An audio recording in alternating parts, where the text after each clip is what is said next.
Buenas noches con todos. Lo primero que quería es agradecer a Mincetur, a la Dirección General de Artesanías, por la invitación.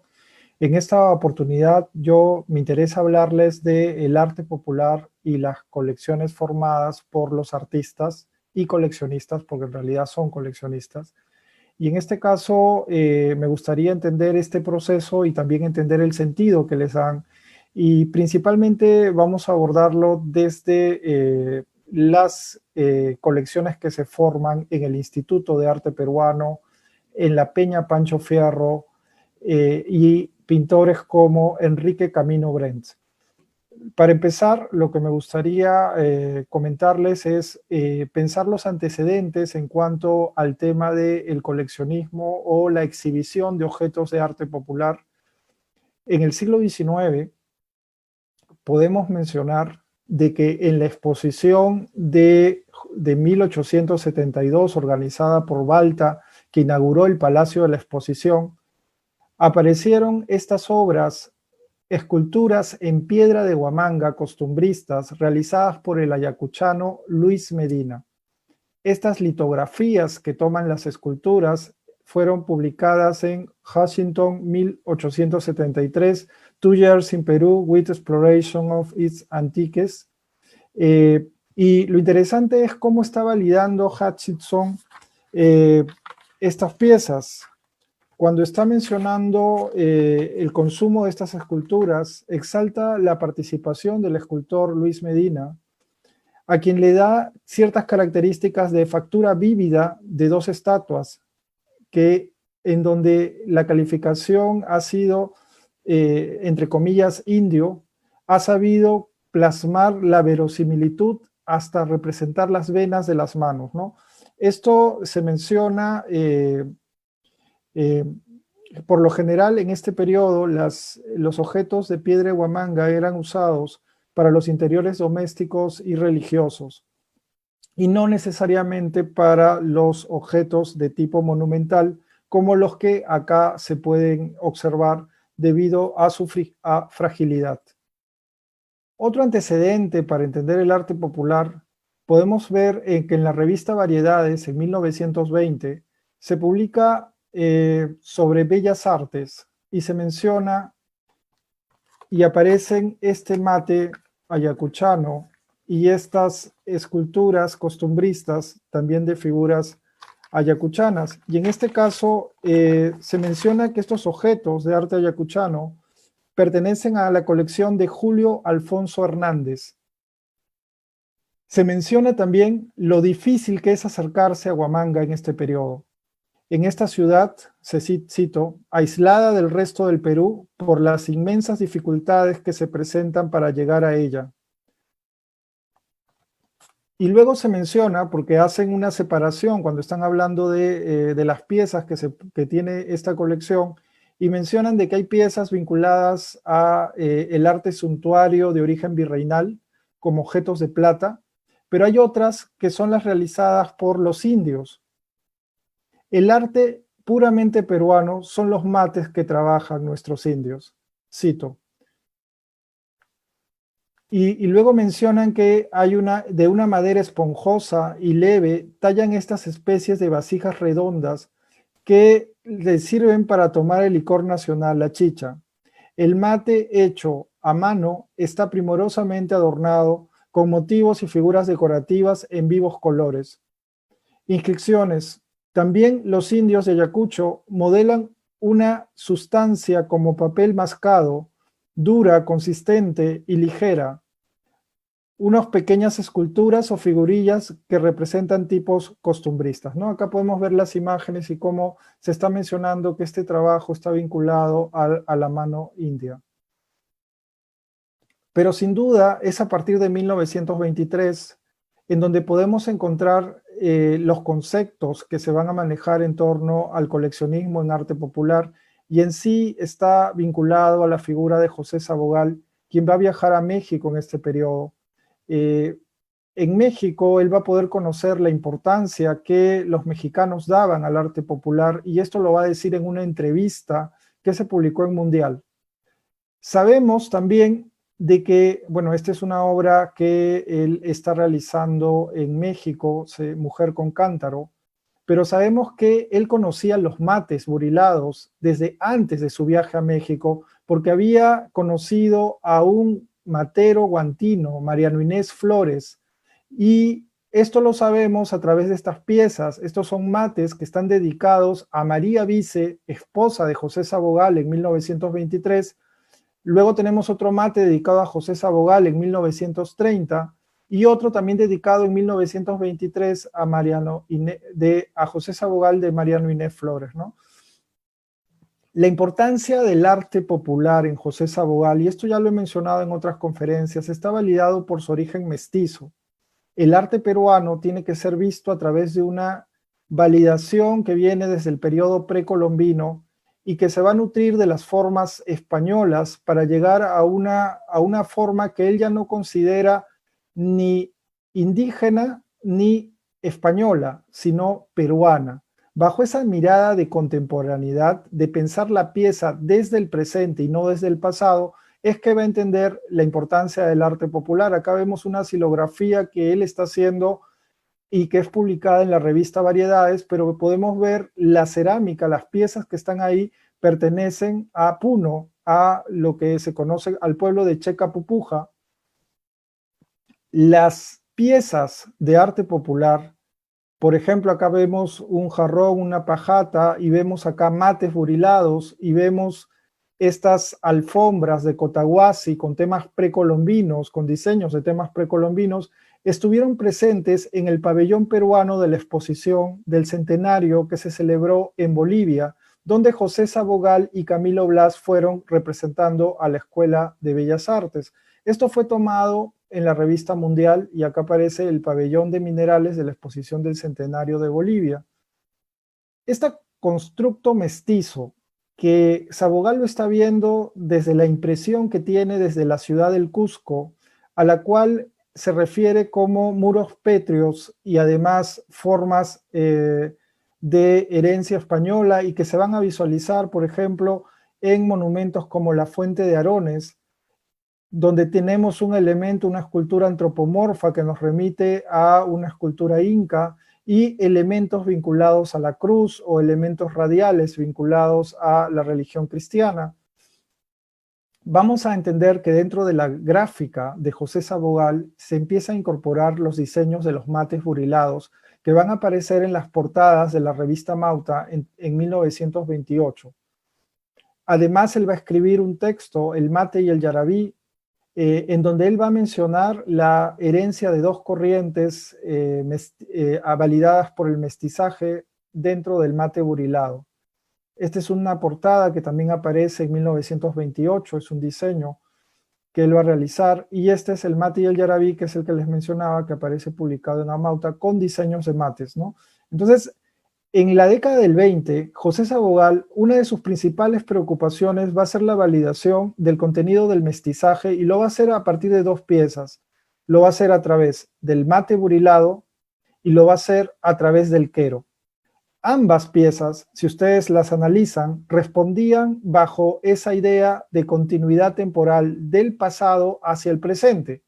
Una continuidad, si nosotros analizamos ambas piezas, por ejemplo, el mate burilado, podemos encontrar que se remite a Huaca Prieta, sus orígenes, que hubo ejemplares en el mundo prehispánico y después se nutrió de las formas españolas con follajería y temas costumbristas para llegar al arte popular contemporáneo. Entonces, esa validación temporal la está viendo también a través de los queros, ¿no? Y a través de esto está sustentando esa mirada de mestizaje.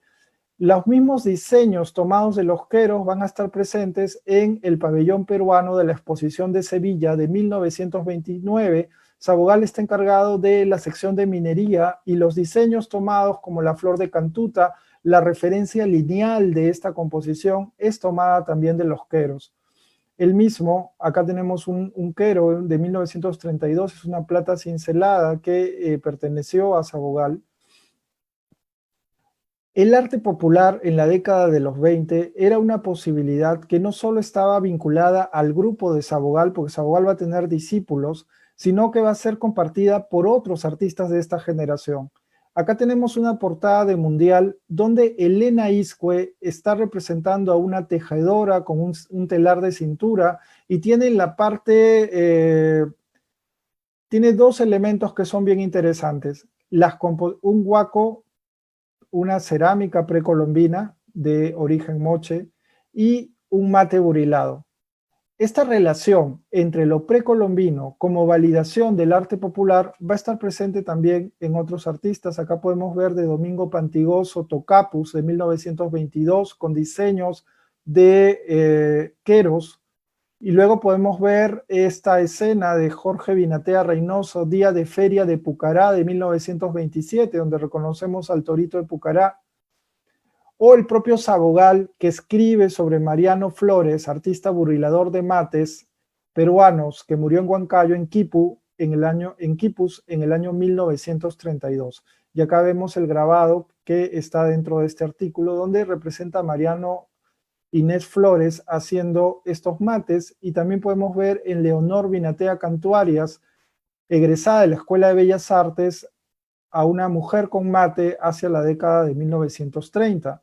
Artistas que podrían considerarse de las antípodas en lo que significó el arte popular, como Carlos Quispe Sacín, utilizaba los diseños de mates para decorar el negro negro. Esto es tomado del año 1951 de la revista Flora, pero podemos apreciar cómo Carlos Quispe Sacín y Mercedes Gibson están mirando los diseños que están siendo tomados para decorar a través del mate burilado.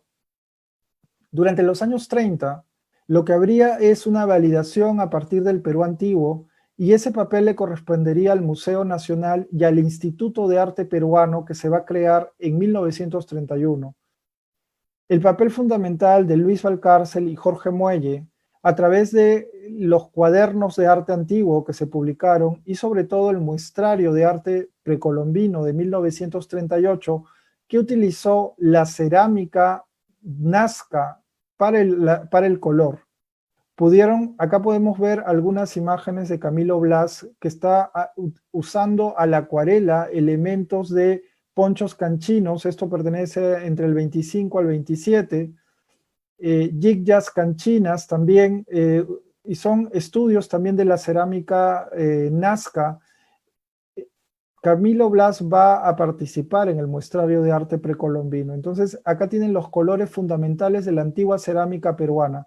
Estos colores eran los legitimadores de esa continuidad en el tiempo, y Sabogal y su grupo van a incorporarlo dentro de su propia obra plástica.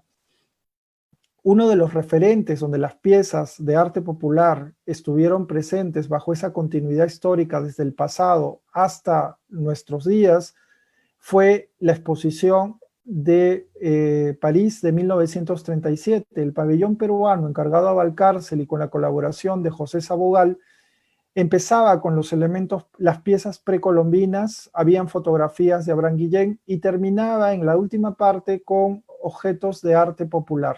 Entonces, de esa manera se podía ver una evolución del desarrollo del arte pensado desde el arte popular. Esto mismo pasaba en la Escuela de Bellas Artes. En la Escuela de Bellas Artes, hacia 1939, se está instituyendo el taller de cerámica dirigido por Pablo Iturri. Acá podemos ver una fotografía donde aparece José Sabogal, está Pablo Iturri, están las discípulas del taller de cerámica. Y lo que podemos ver al otro lado es una pieza cerámica que puede validar lo que ya les he dicho a partir del Museo Nacional, y esa preocupación de encontrar desde la contemporaneidad la revisión con los elementos decorativos del mundo prehispánico, porque si nosotros analizamos los diseños, estos diseños nos remiten al mundo del Perú antiguo, ¿no? Y estos elementos son, por ejemplo, recurrentes en imágenes tomadas por Elena Iscue en El arte peruano en la escuela, ¿no? Que fue una publicación de los años 20 y que se basaba, era un manual para que los niños pudiesen estudiar a partir del diseño de los dibujos precolombinos, ¿no? Entonces, esta es una cerámica vidriada que corresponde a esta noción en la cual Sabogal y su grupo están validando la representación de un arte peruano que tiene que corresponder con una tradición que tiene que venir desde el Perú antiguo. Fue en el Museo de la Cultura Peruana donde se gesta este Instituto de Arte Peruano en 1931, llega hasta la muerte de Sabogal en 1956, pero el instituto termina en 1973. Los integrantes fueron José Sabogal, Julia Codecido, Teresa Carvalho, Enrique Camino Brent, Camilo Blas y Alicia Bustamante. Acá pueden ver algunos en la foto tomada en 1938, cuando Sabogal es director de la Escuela de Bellas Artes, y los discípulos que en los 20 fueron sus alumnos, ahora son profesores en la Escuela de Bellas Artes. El mismo logo del instituto caracteriza esa visualidad mestiza, donde se ve elementos de pétreos de un muro inca acompañado de una cúpula de elementos claramente hispanos. Acá podemos ver algunas piezas de las primeras exposiciones que se están dando en el Museo Nacional de la Cultura Peruana, en la sección del Instituto de Arte Peruano. Y lo que podemos reconocer es la imaginería religiosa en piedra de Huamanga, máscaras, los cajones San Marcos y las cruces. Otra exposición que se va a dar y que es importante a tener en cuenta va a ser esta exposición, que fue una exposición de mates. Vemos los mates que están presentes acá y vemos también sus reproducciones en amplitud. Otra exposición, esto ya fue publicado en el museo, en la revista del museo. Es una exposición que se da en agosto de 1948. La Sala de Arte Popular en 1953, vemos imaginería, vemos la presencia de los mates, vemos también la presencia de las iglesias de quinoa y el torito de Pucará, ¿no? Entonces, principalmente los elementos de la colección del Instituto de Arte Peruano estaban basados en el sur andino, especialmente en las zonas de Puno, Ayacucho y Cusco. En 1953, el Instituto de Arte Peruano realizaría una exposición de queros. Para esto contaba con 80 queros de la colección de José Orihuela del Cusco. Los miembros del instituto se dedicaron a realizar acuarelas de la colección y que actualmente se conservan también. Ahora, otro de los elementos que tienen en cuenta los coleccionistas, los artistas peruanos del Instituto de Arte Peruano, es que van a recolectar los objetos.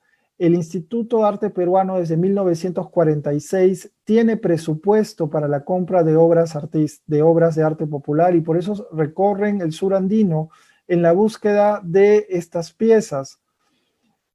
También intervienen en el proceso creador, sugieren a los artistas populares para que creen obras. En este caso podemos mencionar a Alicia Bustamante y a Enrique Camino Brent. Acá vemos una foto, esta es una foto de la década de los años 50, y vemos que entre todas las piezas que aparecen está el torito de Pucará. Acá lo podemos identificar. Hay otras cerámicas, todas estas son de Checa Pupuja, pero vemos formas como de este zorro que no han llegado a nuestros días, han desaparecido. Y eso también es bien importante tener en cuenta, porque si José Sabogal y su grupo no hubiesen validado el arte popular y lo hubiesen insertado dentro del medio limeño, en los museos o dentro de sus colecciones, el arte popular hubiese desaparecido.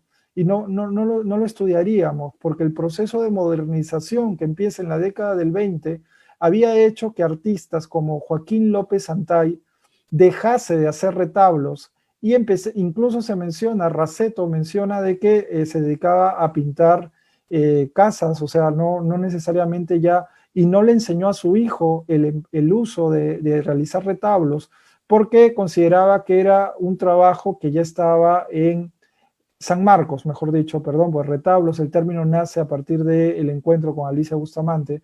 Los San Marcos, que eran de origen devocional, que eran para protección del ganado, él ya no va a enseñar a su hijo porque no encontraba ya gente que pudiese consumir estas obras, ¿no? Acá tienen un quero diseñado por José Sabogal, es una cerámica policromada y vidriada. Algunos miembros del Instituto Arte Peruano, entre ellos Teresa Carvalho, Julia Codecido, Alicia Bustamante y José Sabogal en el Instituto Arte Peruano, esto es de la década de 1950. Otro elemento importante, además del Instituto de Arte Peruano, que era una institución oficial, y esto también es bien interesante como reflexión, porque nosotros hasta la actualidad no tenemos un museo de bellas artes nacional, pero sí hemos contado con el Museo Nacional de la Cultura Peruana y hemos tenido una sección en el Instituto de Arte Peruano donde se validaba el arte popular, ¿no? Pero tampoco, la Peña Pancho Fierro es un lugar que fue instituido por dos hermanas, Alicia Bustamante, discípula de José Sabogal y miembro del Instituto de Arte Peruano, y Celia Bustamante. Va a estar activo entre 1936 y 1967. María Eugenia Gilla y Kelly Carpio han estudiado la importancia de la peña en la revista Illapa y nos mencionan, por ejemplo, que tuvo varios locales, el primero en la calle Zárate, 434, el que tuvo más duración de 20 años estuvo en la plazuela de San Agustín. ¿Qué tipo de obras eran las que se exhibían en la colección de la Peña Pancho Fierro? La cerámica de quinoa, los toros, platos y figuras ecuestres de cerámicas de Pucará. Además de eso, se podía encontrar los tapices de Cajamarca, las alfombras de Monsefú, entre otras cosas, los mates burilados, los retablos y cruces y cerámica de Ayacucho, la imaginería y cerámica del Cusco e Illas de Puno. Sabemos que la Peña, o sea, además de la colección, era un lugar y un encuentro cultural, ¿no es cierto? Sabemos que también en la Peña se celebró la primera exposición individual surrealista de César Moro y había un encuentro generacional entre los jóvenes como Adolfo Westphalen, Moro, Fernando de Silslo, Jorge Gerardo Eyelson, con los artistas mayores como José Sabogal. Y acá también en la Peña Pancho Fierro tuvo un importante papel José María Arguedas, que era esposo de Celia Bustamante y que en estas reuniones de intelectuales nutría a partir de la poesía quechua o las danzas de tijeras. Acá podemos ver a Alicia Bustamante en una exposición donde llevó sus piezas, en una exposición que se hizo en Copenhague, en Dinamarca, en 1958. Acá están las hermanas Celia y Alicia Bustamante en la década del 40. Alicia Bustamante cumpliría un papel fundamental para el retablo ayacuchano. Su nacimiento sería a partir de el encuentro que tiene con Joaquín López Santay en 1943. Esto lo dice José María Arguedas. Ella había viajado de comisión oficial en 1937, pero no encontró San Marcos. En 1943 encargó a Joaquín López Santay los primeros retablos que tiene en su colección.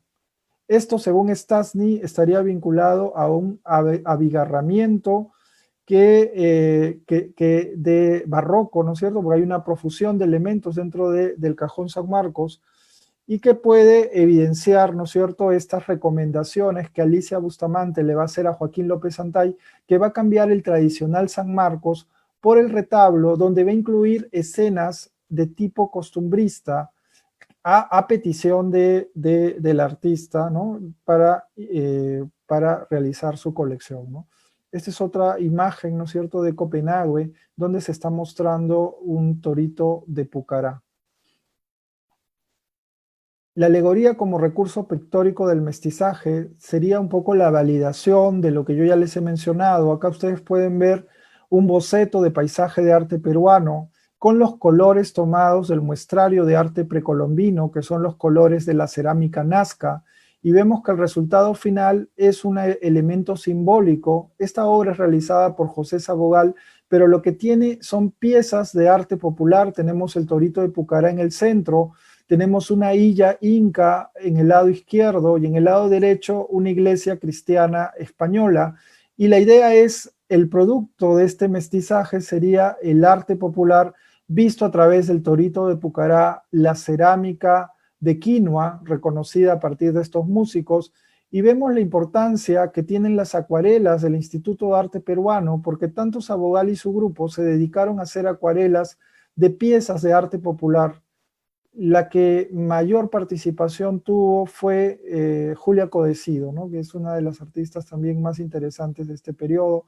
Acá vemos algunas piezas como la cerámica de quinoa tomadas, ¿no es cierto?, para estas acuarelas que realizaron. También la figura alegórica de Garcilaso cumplió un papel fundamental para este imaginario mestizo, porque para Sabogal, Garcilaso era el encuentro, era el hijo de una ñusta y de un capitán español, y acá tenemos esta visualización de un Garcilaso mitad blanco, mitad indio, y vemos que de la flama inca sale la inspiración para, de la mano hispana, escribir sus comentarios reales.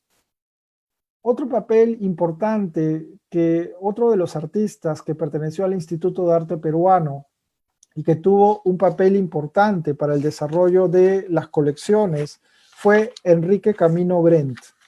En el caso de Enrique Camino Brent, lo que podemos mencionar es la importancia que él tiene en relación a el torito de Pucará. Él viajó al pueblo de Santiago Pupuja, específicamente estuvo en la estación del ferrocarril de Pucará, de ahí deriva el nombre Torito de Pucará y no tanto de Checa Pupuja. Sabemos que es de Checa Pupuja. Él está en la estación del ferrocarril de Pucará en 1937. Fue el encargado de difundir en los círculos capitalinos. Él notó que había una crisis de manufactura del torito en Lima, ya que se vendían en las ferias de Julio y de Pascua Florida. El artesano, conocedor del trabajo en serie, había perdido la técnica y producía cerámica al por mayor, solo para la venta. Camino Brent les pidió a los artesanos que realizaran el toro con el sentido de antaño, aunque el público consumidor fuese otro. Ya no se trataba del campesino rural quien adjudicaba al toro ritos propiciatorios de relación con el ganado, sino que ahora era el consumidor urbano o extranjero que valoraría la pieza por su plasticidad estética, es decir, como arte popular. Fue el puente para establecer y salvar el objeto de su desaparición. Acá tenemos una cerámica de un torito de Pucará que ya la he mostrado, pero este es realizado por Julia Codecido. Podemos entender que también el torito de Pucará estaba vinculado a esa validación que venía desde tiempos prehispánicos. Esta es una noción que viene desde el mundo inca, y acá lo que podemos ver es cómo esta illa está evolucionando a partir de una conopa y luego se transforma en el torito de Pucará, ¿no es cierto? Esta evolución también es registrada por Francisco Stasny, pero seguía toda la mirada desde el pasado prehispánico hasta el presente. Y también sabemos que el propio Enrique Camino Brent participó en la realización de chúas, cerámica de vidriada, ¿no es cierto?, perteneciente a Puno. Al realizar estas imágenes, ¿no es cierto?, él intervenía en el proceso creativo. No solo había insertado los toritos de Pucará en el mercado limeño bajo la idea de un concepto ritual, de darle la característica ritual de antaño para un nuevo público, que era aquel que conservaba estos objetos. Y luego, cuando él menciona, ¿no es cierto?, ¿cuál es la importancia del torito de Pucará? Él nos dice una cosa, esto lo dice en la Sociedad Cultural Ínsula el 2 de octubre de 1958. Llegó con esto a la conclusión que los rituales, que los artistas populares asimilan la influencia mediterránea traída de las gentes blancas y barbudas, incorporadas a su viejo gran taller esta influencia.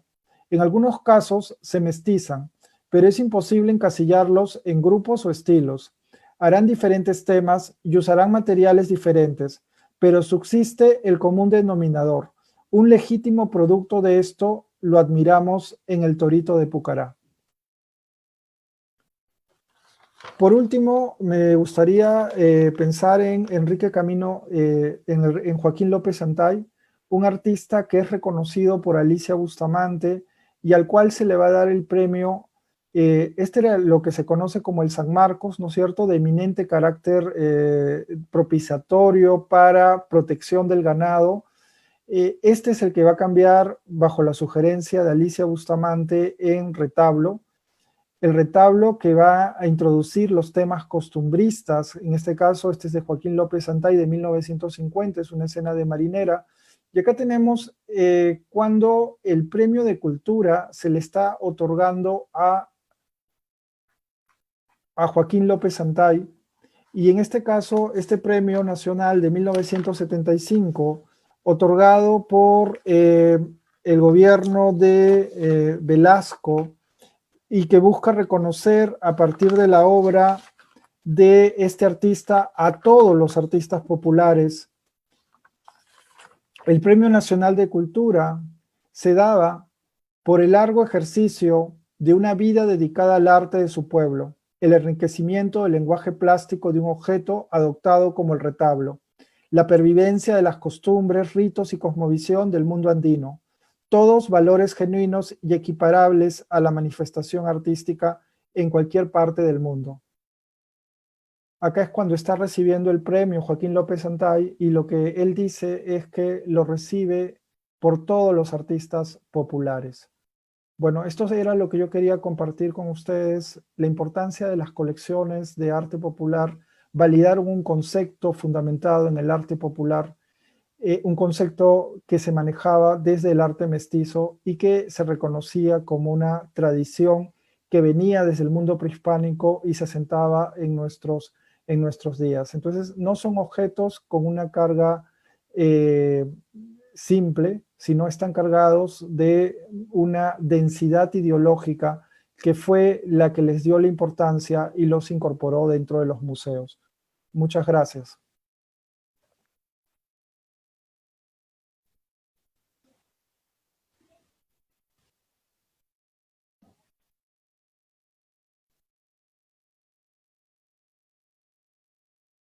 Si tienen alguna duda, alguna pregunta, les invito, ¿no es cierto? De repente hay alguna cosa que quisieran aclarar, ¿no es cierto? O que quisieran que yo amplíe sobre lo que les he comentado.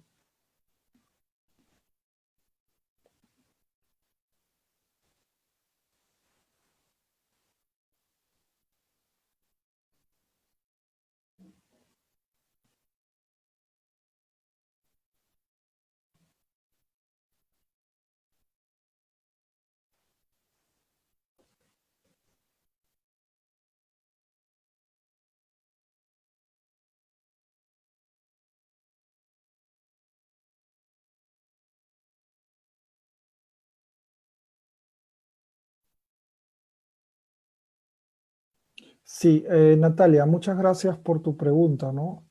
Eh, claro, el rol me mencionan, dentro de la evolución del coleccionismo de arte popular, vemos que actúan artistas a través de instituciones. ¿Cuál será el rol de los intelectuales como antropólogos e historiadores durante la segunda mitad del siglo XX? Yo creo que, por ejemplo, uno de los papeles importantes para el desarrollo del arte popular fue la figura de José María Arguedas, ¿no? Arguedas era antropólogo. En este caso, Arguedas escribe sobre la importancia del trabajo de Huamanga, de la ciudad de Huamanga, y la importancia de un arte mestizo que ha sido validado en ciudades como Huamanga o ciudades como Huancayo. Entonces, creo que es importante esa validación. En otro caso, también podemos ver la figura de Valcárcel, porque cuando nosotros asociamos él es historiador, etnohistoriador, cuando se le pregunta a Valcárcel sobre la idea de qué es el Museo de la Cultura Peruana, Valcárcel refiere de que el Museo de la Cultura Peruana va a ser una síntesis de objetos que evidencian lo peruano, pero lo peruano que se ve en el presente se puede ver en larga duración hacia el pasado. Ese concepto que está tomando Valcárcel de la etnografía es el que va a tomar Sabogal para entender estas piezas de arte que tienen que ver desde lo peruano hacia el pasado, asentado en el Perú antiguo. Entonces creo que desde la antropología o desde otros artistas, otros coleccionistas que también no los he puesto porque en realidad el tiempo es limitado, Jiménez Borja, a través de las colecciones de máscaras. Otra coleccionista importante fue Elvira Luza, que participa con Alicia Bustamante en una exposición de arte popular en 1948 y que ella misma forma una colección de arte tradicional peruano, ¿no? Sí, gracias Mariana Rodríguez. ¿Podrías ampliar más sobre la relación entre arte popular y arte prehispánico en la formación del Instituto de Arte Peruano? Sí, mira, hacia 1931 eh, se está creando el Museo Nacional. Dentro de este Museo Nacional está validándose el Instituto de Arte Peruano. El Instituto de Arte Peruano es una sección. José Sabogal, que es profesor en la Escuela de Bellas Artes, es ad honorem, o sea, no está recibiendo dinero por el cargo del Instituto de Arte Peruano. Pero ya desde antes, el arte prehispánico había sido, tanto el arte popular como el arte prehispánico habían sido dos elementos de validación de un arte peruano. En los años 20 podemos recordar el trabajo de Elena Iscue. Podemos irnos más atrás y poder ver a Teófilo Castillo en la Quinta Jeren en 1906, haciendo que María Flores de Quintanilla pinte un ceramio con motivos moche. Entonces, vemos que a partir de desde los años 10, desde la década del 10, ya empieza a haber este concepto de artisticidad para las obras, tanto precolombinas como para las obras de arte popular. Yo empecé esta charla mencionando un artículo publicado en 1920 en Variedades, donde hablan de arte peruano, ayacuchano, pero arte peruano realizado por los indios. Entonces, esta relación entre arte popular y arte prehispánico en la formación del Instituto de Arte Peruano está presente ya desde los años 20 y en realidad se va a concretar en el Museo Nacional, ¿no? Creo que fue interesante que confluyeran dos personalidades, que fue Valcárcel y José Sabogal. Por eso que muchos de los libros que van a estar dándose en la década del 20 en el Museo Nacional van a ser cuadernos de arte peruano antiguo, y ahí aparece mucho cerámica y mucho lítica.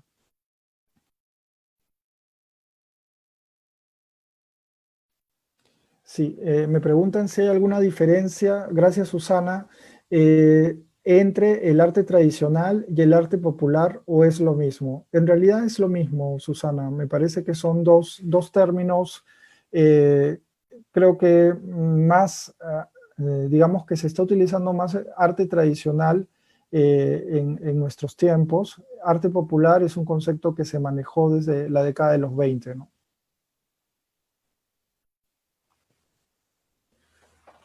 Horacio, gracias. Dentro de este panorama, ¿cuál es tu balance o juicio sobre las dinámicas y relaciones entre coleccionistas y productores? ¿Paternalismo, intercambio? ¿Hubo algún giro o cambio en las dinámicas de poder de intercambio intelectual entre coleccionistas y productores a lo largo del siglo XX? Claro, ese es un papel interesante y gracias por la pregunta, porque en realidad cuando nosotros estamos hablando de arte popular entran varios conceptos a manejar, ¿no es cierto?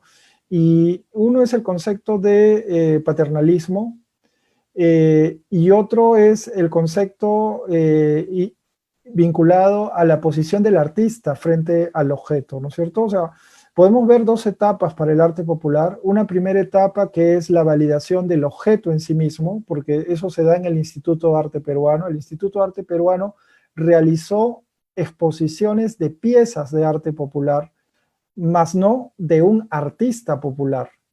En cambio, en la Peña Pancho Fierro, Alicia Bustamante y Celia Bustamante sí realizaron exposiciones del artista popular, ¿no? Exposiciones venta de Joaquín López Santay o de otras de los esposos Mendívil de Imaginería. Pero en todo caso, estas dinámicas de poder han estado, ¿no es cierto? Incluso en la década de los 70, cuando se está dando el premio a López Santay, es una validación que tiene muchos tintes políticos también, ¿no? Porque la idea es reivindicar a partir de un artista, ¿no es cierto?, a toda una comunidad que por años había sido, sin duda, puesta desde el camino de otro cariz, ¿no? Natalia Jaira me pregunta, tenemos un aporte recogido de Elvira Luz y vemos que trabajaba asesorada por Alicia Bustamante y esto se ve en su colección. De allí que puedas comparar la colección de Alicia que está en San Marcos y la del IRA promovida por Lucho Repeto en el IRA. Sí, bueno, Natalia, lo primero, recordar a Lucho Repeto, lamentablemente se nos ha ido, ¿no? Y eso es triste porque en realidad fue alguien que hizo mucho para el desarrollo del arte popular a partir del Museo de Arte Popular del Instituto Ribagüero. Una comparación entre la colección de Alicia y Celia Bustamante. Me parece que en el caso de Alicia, lamentablemente no, o sea, cuando revisamos las piezas de Alicia Bustamante, alrededor de 400 están en el Museo de San Marcos. Luego tenemos que alrededor de 150 fueron a Cuba, y después tenemos que podrían haber sido, según Mario Eugenio Gía y Kelly Carpio, alrededor de 1000 piezas, pero las otras piezas lamentablemente que quedaron en poder de la familia no conocemos exactamente cuáles son, ¿no? Las que yo les he dado referencia son especialmente las vinculadas con las exposiciones que están realizando, ¿no? Entre ellas cerámica, luego tenemos cerámica de Puno, de Checa Pupuja, tenemos lo que es de quinoa, ¿no?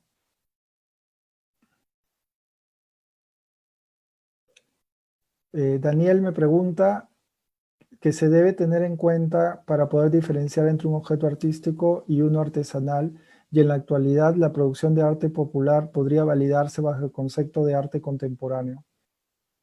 Claro, yo creo que sí. O sea, digamos que las categorías son categorías difíciles, ¿no es cierto? Que por lo general han causado polémica, porque esta idea de arte popular y artesanía fue una de los momentos en los cuales cuando se dio el premio a López Santay tuvo controversia, ¿no? Se acusó a López Santay de que su trabajo es reiterativo y que el retablo, por tanto, no podía ser más que artesanía y no arte. Y esto hizo que muchos de los artistas de la Asociación de Artistas se quejasen diciendo de que cómo era posible que daran el premio de cultura a un artesano y no un artista, ¿no? Yo creo que la importancia que se debe tener, porque en realidad hay una cosa que también no podemos caer, ¿no es cierto? Y que en algunos casos se pudo caer cuando se hizo la musealización del objeto artístico. Al hacerlo museable, al insertarlo bajo el concepto de arte popular, quedó vinculado a la pieza de museo. Y por tanto, había dentro del instituto y dentro de gente como José María Arguedas, que se pronunció en contra del retablo realizado por Jesús Urbano, porque tenían miedo al cambio. Y en realidad el cambio no es malo. Lo que sí sería malo es que se olviden de la tradición de ese trabajo. Que a partir de la tradición se pueda crear algo nuevo, y que pueda producir, y eso lo han demostrado varios artistas tradicionales peruanos. Lo malo sería caer en el proceso serial Y sin duda evitar ese diálogo con esa tradición, pero uno puede enunciar desde el presente a partir de las técnicas tradicionales y poder encontrar una vinculación con el arte contemporáneo, ¿no?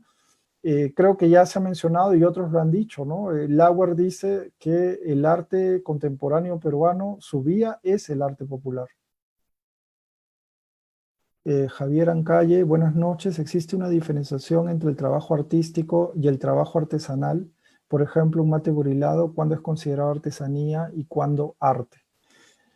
Bueno, es básicamente la misma pregunta, ¿no? Y ahora es un poco más específica. Pero en todo caso, de acuerdo a Sabogal y su grupo, el arte popular, llámese el mate burilado, tendría que ser validado por dos elementos: la tradición, es decir, la perspectiva que viene desde tiempos pasados y que puede verse a través del arte popular, los elementos que nos entroncan con el Perú antiguo. Esto es bien interesante, pues si nosotros comparamos la producción de Fernando de Cislo con las pinturas del ancestralismo, con abstracciones que nos remiten al pasado mítico precolombino, lo que notamos ahí es que es una referencia que se ancla en el pasado. En el caso de la propuesta de Sabogal a través del arte popular, lo que nos está haciendo es una visualización desde el presente. Del presente, entender el pasado. Si se puede establecer esa continuidad siguiendo la tradición, en este caso, sí estaría validado como arte y no como artesanía.